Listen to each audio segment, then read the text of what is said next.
ஹாய்ங்க. Welcome back to Ansara zone. இதுதான் நீங்க என் சேனல ஃபர்ஸ்ட் டைம் பார்க்குறீங்கன்னா, என் பேரு பாரதி. இன்னைக்கோட title "how I got raised in a dream company". இது வந்து அவ்ளோ ஈஸியா நடந்துரல அண்ட் அவ்ளோ சீக்கிரமாவும் நடந்துரல. இனிஷியலா எங்க காலேஜ்க்கு வந்து நெறைய கம்பெனில நான் ஷார்ட் லிஸ்ட் கூட ஆல. ஆனா, ஒரு ஸ்டேஜ்ல நான் ஒரு கம்பெனில ஷார்ட் லிஸ்ட் ஆனேன். அதுக்கப்புறம் எல்லா கம்பெனிலயுமே லைனா ஷார்ட் லிஸ்ட் ஆயிட்டு இருந்தேன். ஸோ நான் எப்படி வந்து பிளேஸ்மெண்ட்ஸ்க்கு ப்ரிப்பேர் பண்ணேன், எப்படி நான் பிளேஸ் ஆனேன், என்னோட பிளேஸ்மெண்ட் ஸ்டோரி தான் இந்த வீடியோல பார்க்க போறோம். வாங்க வீடியோக்குள்ள போலாம். ஃபர்ஸ்ட் நான் பண்ண மிஸ்டேக் ரொம்ப லேட்டா ஸ்டார்ட் பண்ணுது. ஏன்னா எங்களுக்கு பிளேஸ்மெண்ட்ஸ் ஜூன்ல ஸ்டார்ட் ஆச்சு. நான் கேர்லெஸ்ஸா விட்டு ஏப்ரல்ல தான் ஸ்டார்ட் பண்ணேன். ஆக்சுவலி ஏப்ரல், மே 2 மாசம். இதுவே ஆக்சுவலியா எனக்கு கம்மின்னு நான் ஃபீல் பண்ணேன். ஏன்னா ஏன்னா நான் சொன்ன மாரி இனிஷியலா அந்த எந்த கம்பெனிலுமே நான் ஷார்ட் லிஸ்ட் ஆகல. ஸோ நீங்க கொஞ்சம் ஏர்லியா தான் ஸ்டார்ட் பண்ணியிருந்திருக்கணும். இதுதான் நான் பண்ண பெரிய மிஸ்டேக்.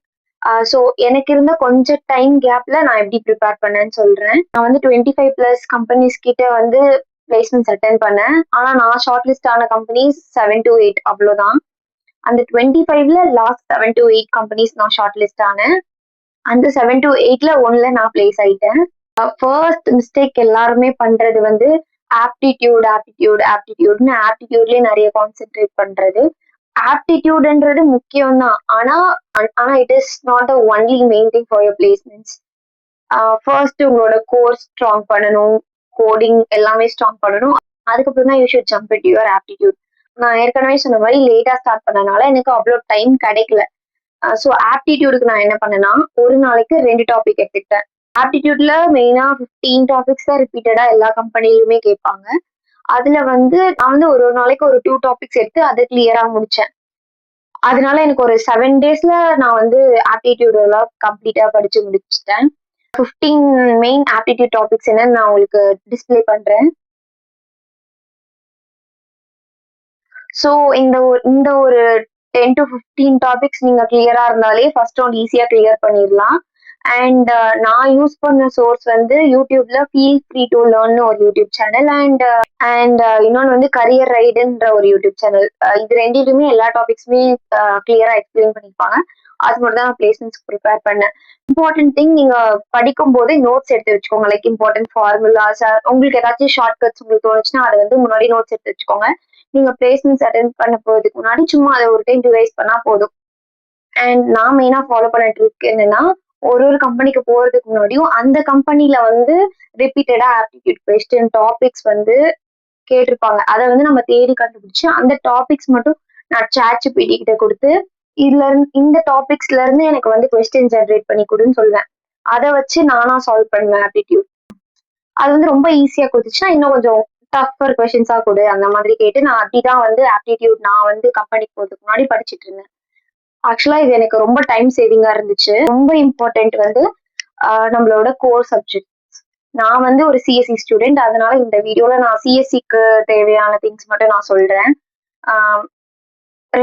ரெண்டா பிரிக்கலாம் கோர்ல. ஒன்னு கோடிங், இன்னொன்னு வந்து நம்மளோட கோர் சப்ஜெக்ட்ஸ், தியரி சப்ஜெக்ட்ஸ். கோடிங்னு வரும்போது நான் வந்து ரொம்ப கம்மியா தான் கோட் பண்ணியிருந்தேன். என்னன்னா ஒரு லீட் கோட்ல ஒரு 150+, அதுக்கப்புறம் வந்து A to Zல ஒரு 50 to 70 அவ்வளவுதான் சால்வ் பண்ணியிருப்பேன். நம்ம எவ்வளவு ப்ராப்ளம் சால்வ் பண்றோன்றதை விட என்னென்ன சால்வ் பண்றோன்றதுதான் இம்பார்ட்டன்ட். நான் வந்து கோடிங் வந்து எப்பயுமே டெய்லி நைட் எடுத்து சால்வ் பண்ணுவேன். ஒரு ப்ராப்ளம் வந்து எனக்கு தேவையான ப்ராப்ளமா நானா எடுத்து சால்வ் பண்ணுவேன். இன்னொன்னு வந்து லீட் கோட்ல டெய்லி சேலஞ்ச்னு ஒரு கொஸ்டின் வரும். அது வந்து நான் வந்து சால்வ் பண்ணுவேன். கோடிங்ல என்ன மெயினா ஃபோக்கஸ் பண்ணணும்னு நான் வந்து டிஸ்ப்ளே பண்றேன். ஓகே, இந்த டாபிக்ஸ் எல்லாம் நீங்க கிளியரா இருந்தாலே போதும். பிளேஸ்மெண்ட்ஸ்க்கு மேக்ஸிமம் கம்பெனிஸ்ல வந்து ட்ரீஸ் கிராஃப்ட்ஸ் எல்லாம் போக மாட்டாங்க. கோடிங்க்கு யூஸ் பண்ண பிளாட்ஃபார்ம்ஸ் ஏற்கனவே சொன்ன மாதிரி LeetCode, A to Z. அதுக்கப்புறம் வந்து எனக்கு வந்து நிறைய ப்ராப்ளம்ஸ்க்கு சால்வ் பண்ண முடியலனாலோ இல்ல நான் வந்து ரொம்ப ப்ரூட் ஃபோர்ஸ்ல போட்டிருந்தாலும் நான் வந்து அப்ரோச் பண்ற சேனல் டேக் யூ ஃபார்வர்ட். ஏன்னா அவங்க கொடுத்திருக்க A to Z ஷீட்ல கொடுத்திருக்க எல்லா ப்ராப்ளம்ஸ்க்குமே A to Z, உங்களுக்கு A to Z தெரியல, ஸ்ட்ரைவர்ஸ் ஷீட்டை தான் நான் சொல்றேன். ஸ்ட்ரைவர் ஷீட்குள்ள இருக்க A to Z தான் நான் போட்டேன். அதுல இருக்கிறது ஏதாச்சும் நம்மளுக்கு டவுட்னாலுமே அவங்க வந்து அவங்களோட சேனல்ல டேக் யூ ஃபார்வர்ட்ல கிளியரா எக்ஸ்பிளைன் பண்ணிருப்பாங்க. அது வந்து ரொம்ப சேவியரா இருந்துச்சு. கமிங் டு தியரி பார்ட், இது வந்து நீங்க எப்பயுமே படிச்சு முடிக்கவே முடியாத ஒரு விஷயம்னா இதுதான். ஏன்னா நீங்க ஒவ்வொரு டைம் படிக்கும் போதும் டாபிக் உள்ளன்னு போயிட்டே இருக்கும். Main core subjects oops, DSA, DBMS, OS இதுல எல்லாம் இருந்துதான் வரும். லினக்ஸ் கமெண்ட்ஸ் சில கம்பெனிஸ் கேட்பாங்க, மறக்காம அதையும் படிச்சுக்கோங்க. இது நீங்க எப்படி படிக்கணும்னா, காமனா இருக்கிற டாபிக்ஸ் எல்லாத்துலயுமே காமனா இருக்கிற டாபிக்ஸ். ஃபார் எக்ஸாம்பிள் ஊப்ஸ்ல அந்த main 5 topics, pillars of OOPS அது மட்டும் படிச்சாலே போதும். ஆனா அதுக்குள்ள படிக்கும் போதுதான் அவங்களுக்கு பெரிய டாஸ்க் வரும். ஏன்னா நம்ம வந்து எக்ஸாம்ஸ்க்கு படிக்கும்போது சும்மா மேலோட்டமா படிச்சிருந்திருப்போம்.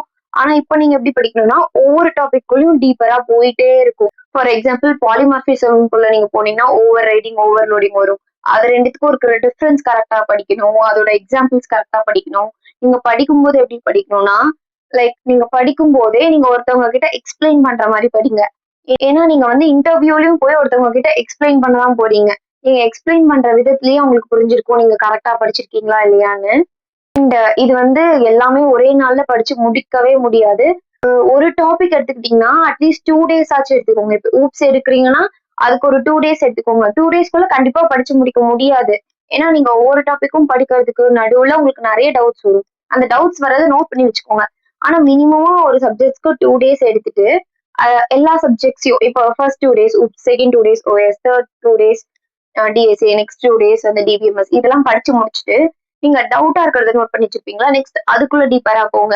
ஒவ்வொரு கம்பெனிக்கும் போகும்போது இப்போ நீங்க ஒரு கம்பெனிக்கு போறீங்க, உங்களோட பேனல் மெம்பர் வந்து உங்ககிட்ட ஒரு கொஸ்டின் கேக்குறாங்க, ஆன்சர் பண்ண முடியலன்னா அன்னைக்கு ஈவினிங்கே வந்து நீங்க அந்த டாபிக்கை வந்து படிச்சு முடிச்சிட்டீங்கன்னா அது நீங்க மறக்கவே மாட்டீங்க எப்பயுமே. ஏன்னா இது வந்து எனக்கு நடந்திருக்கு.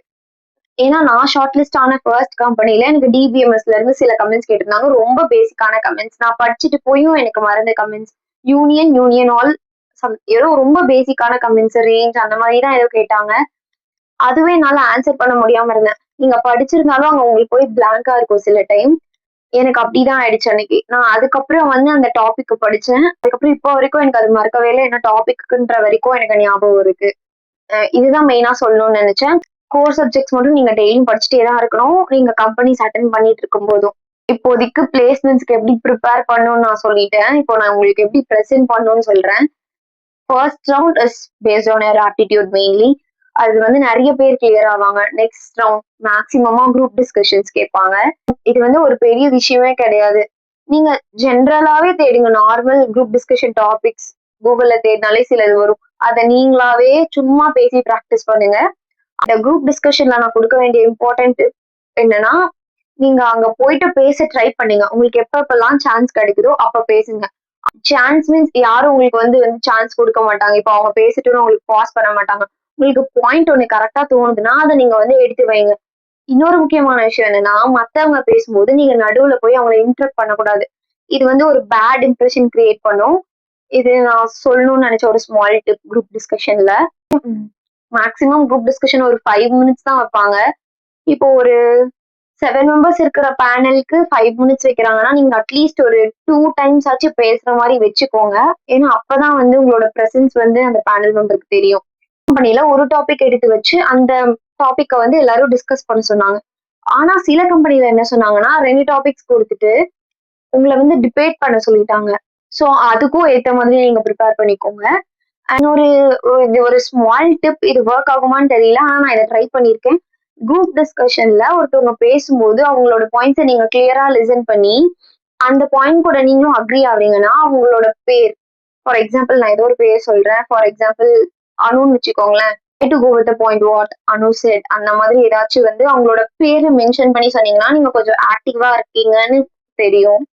ஸோ குரூப் டிஸ்கஷன் வந்து எல்லாமே உங்க கையில தான் இருக்கு, ஈஸியா இருக்கிறதும் கஷ்டமா இருக்கிறதும். Next technical round. இது வந்து கொஞ்சம் தலைவலியான ரவுண்ட் தான். ஏன்னா ஃபர்ஸ்ட் வந்து இனிஷியலா அவங்க கேட்குற கொஸ்டின்ஸ் எல்லாம் எல்லாமே தெரிஞ்ச மாதிரி தான் இருக்கும். நீங்க வந்து உங்களுக்கு எந்த பாயிண்ட்ஸ்ல கிளியரா இருக்கீங்களோ அப்படி நீங்க ரிப்ளை பண்ணும். நான் வந்து இப்போ ஃபார் எக்ஸாம்பிள் நான் வந்து எனக்கு வந்து லினக்ஸ் கமெண்ட்ஸ் கேட்டாங்க. எனக்கு வந்து நான் இனிஷியலாவே சொல்லிட்டேன். எனக்கு வந்து நான் வந்து அதுல அவ்வளவு ஸ்ட்ராங் கிடையாது, எனக்கு வந்து பேசிக் கமெண்ட்ஸ் மட்டும் தான் தெரியும் அப்படின்னு சொல்லிட்டு எனக்கு தெரிஞ்ச ஒரு 4 கமெண்ட்ஸ் மட்டும் சொன்னேன். ஆனா இன்னொரு கம்பெனில நான் பண்ண மிஸ்டேக் என்னன்னா, எனக்கு டிஎன்எஸ்ல இருந்து ஏதோ கொஸ்டின் கேட்டிருந்தாங்க. அதுல வந்து பேசிக்ஸா எனக்கு டிஎன்எஸ் எப்படி ஒர்க் ஆகுது அப்படின்னு தெரியும். ஆனா அதுல டீப்பரா போகும்போது நான் வந்து அந்த இடத்துல மிஸ்டேக் பண்ணிட்டேன். அது எனக்கு தப்புன்னு தெரியும். ஆனாலும் நான் அதை ஆன்சர் பண்ணிட்டேன். அது வந்து நான் பண்ண மிஸ்டேக். ஏன்னா உங்களுக்கு தப்புன்னு அது தெரிஞ்சிச்சுன்னா, நீங்க அந்த பக்கமே போகாதீங்க. நீங்க வந்து அது தப்பா ஆன்சர் பண்றத விட, நான் அந்த டாபிக்ல கிளியர் இல்லன்னு சொல்லிட்டு விட்டுறலாம். டாபிக்க பத்தி பேசிக்கா ஏதோ தெரியுதுன்னா, அந்த பேசிக்ஸ மட்டும் சொல்லிட்டு விட்டுருங்க. அதுக்குள்ள நீங்க டீப்பா ஆன்சர் பண்றீங்கன்னு சொல்லிட்டு தப்பா சொல்லி சொதப்ப வேண்டாம்.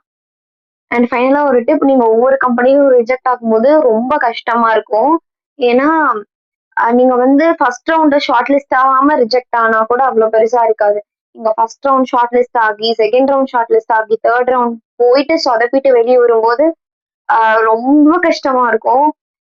செம்மையா நான் நான் அழுதுருக்கேன். அழுறவங்கள பார்த்துருக்கேன். ஆ சில பேர்லாம் 1 வாரத்துக்கு வந்து அவங்க ஃபேஸ் டவுனா தான் இருந்துச்சு. இது வந்து எல்லாருக்குமே நடக்கிறது தான். அதனால நீங்க வந்து ரொம்ப லோவா ஃபீல் பண்ணாதீங்க. ஒரு கம்பெனி முடிச்சுட்டு வந்ததுக்கப்புறம் செலக்ட் ஆகல, பிளேஸ் ஆகலன்னா பரவால்ல. என்ன மிஸ்டேக்ஸ் பண்ணீங்கன்னு நோட் பண்ணிட்டு ட்ரை ஃபார் நெக்ஸ்ட் கம்பெனி. ஏன்னா வந்து நீங்க ஒவ்வொரு கம்பெனிலயும் பண்ற மிஸ்டேக்ஸ நீங்க ரெக்டிஃபை பண்ணிட்டு போனீங்கனாலே நெக்ஸ்ட் கம்பெனில பிளேஸ் ஆவறதுக்கான சான்சஸ் வந்து அதிகமாகும். அப்படிதான் நானும் பிளேஸ் ஆனேன். ஒவ்வொரு டைமும் நான் வந்து பண்ணிட்டு வர மிஸ்டேக்ஸ நெக்ஸ்ட் கம்பெனிக்கு வந்து அத நான் ரெக்டிஃபை பண்ணிருவேன். அதே மிஸ்டேக்ஸ போயிட்டு நான் மறுபடியும் பண்ண மாட்டேன். நான் வந்து ரொம்ப ஸ்ட்ரக் ஆனது வந்து டெக்னிக்கல் ரவுண்ட்ஸ்ல தான். அங்க வந்து நான் என்ன மிஸ்டேக் பண்றேன்றத நோட் பண்ணி ரெக்டிஃபை பண்ணிட்டு இருந்தேன். நான் சொல்லணும்னு நினைச்சதெல்லாம் சொல்லிட்டேன். All the best for your placements. இன்னைக்கு வீடியோ அவ்வளவுதான். பாய்.